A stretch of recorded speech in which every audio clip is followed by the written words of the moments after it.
Hey everybody, in this video we're going to talk about mentoring to the nth generation.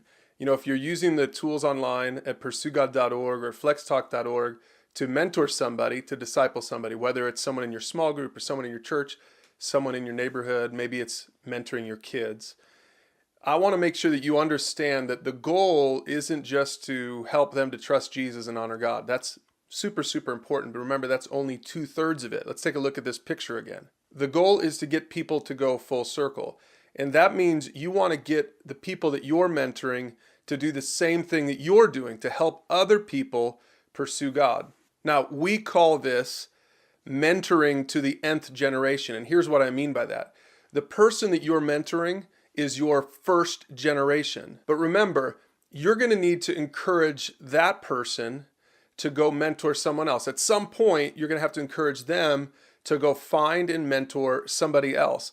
And then eventually, they're going to do the same thing. They're going to find someone to mentor, and they're going to get that person to go full circle, which means that they're going to encourage that person to go mentor someone else, all the way on to the nth generation. Nth generation just means not just the second or the third or the fourth or the fifth, but to the nth generation. And hopefully, in the decades to come, you won't even be able to count what that number N is going to be, because so many people are being empowered to go make disciples. But here's the thing. You're going to have to intentionally empower the person that you're mentoring. The person that you're pouring into, that you're mentoring, that you're helping to pursue God, they're going to have this natural tendency to just be a consumer, to just receive all of the attention and the love and the mentoring and the shepherding and the care that you're giving them. This is actually how the disciples felt with Jesus. Go back and read John 13, 14, 15, 16, 17, those chapters. And you'll see this interplay between Jesus and the disciples. The disciples wanted to be poured into. They wanted Jesus to mentor them. But if you pay attention to those chapters, Jesus keeps saying to them, no, you guys need to go out and make disciples. You guys need to go out and make disciples. And there's going to be that natural tendency in your relationship with the person that you're mentoring. They're going to want it to just stop right there.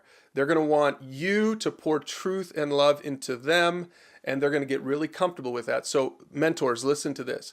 You have to become an empowerer. You have to empower that person to go help another person. And if you don't do it, then most likely they're not going to go full circle and start helping someone else pursue God. And that means you might need to learn how to do a handoff.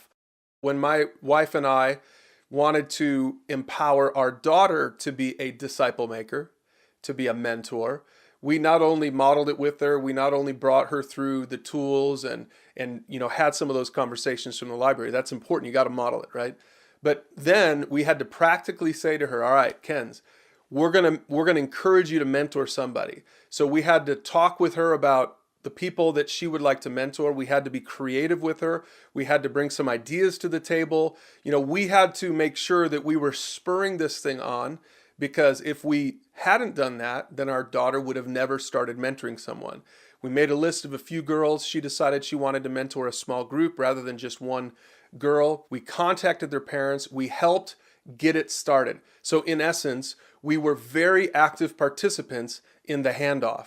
Now, mentors, I think you're going to have to do the same thing if you want to see the people that you're mentoring become mentors. You can't just say it once and then let it drop. You have to stay on it. You have to brainstorm with them. You have to help them think through some names. You got to help them look through some topics on the library that might be good for that next person. But the point is this. It is not enough for you to help somebody pursue God and leave it there. You have to empower people to the nth generation, and that's going to take some work.